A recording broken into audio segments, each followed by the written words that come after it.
The question is, and this is part of the Great Reset, and this is what we're being tested on right now. The question is, what will it take to make us do it? Right now, pretty much all they're doing is just inconveniencing us like crazy, by making us do all this foolishness. I mean, it's annoying wearing the mask. It's going to be annoying if we've got to go before we fly and do things. We got to get a COVID test.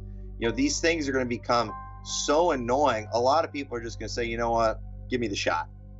And if a large enough percentage of people take that, then that's a smaller percentage they have to worry about, and it's going to be even easier to put these things in place. But at the end of the day, they've got to keep taking control of corporations and more businesses, and more things need to become federal so they actually have the jurisdiction.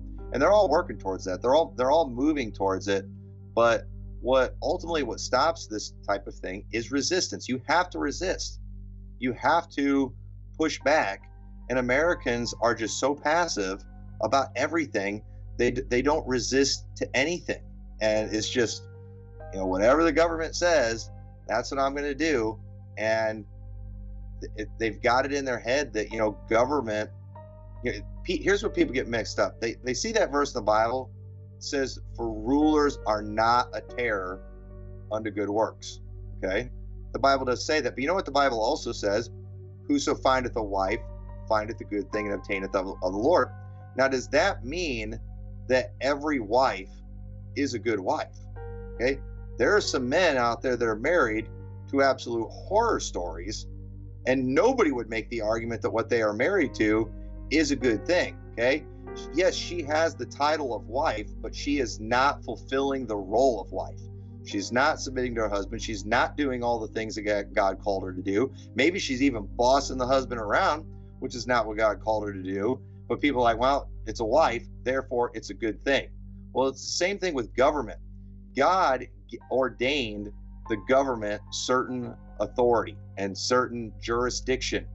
When they step outside of that, that is them no longer doing what God has called them to do and ordained them to do. And just because they still call themselves the government does not mean they're not a terror to good works. That verse is not teaching that someone who is a part of government is not capable of being a terror to good works.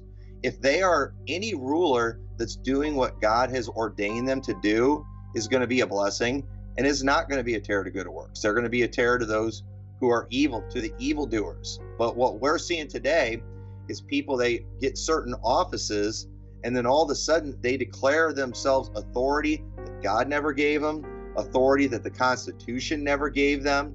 They start harassing people, they start persecuting people, and then you have ignorant, limp-wristed Christians out there who say, rulers aren't a terror to good works. There must be something wrong with you. You just need to stop resisting. No, I'm not wrong in this situation. And these people are not being rulers as God ordained. These are tyrants that are violating the word of God. Right. And we don't have to put up with that.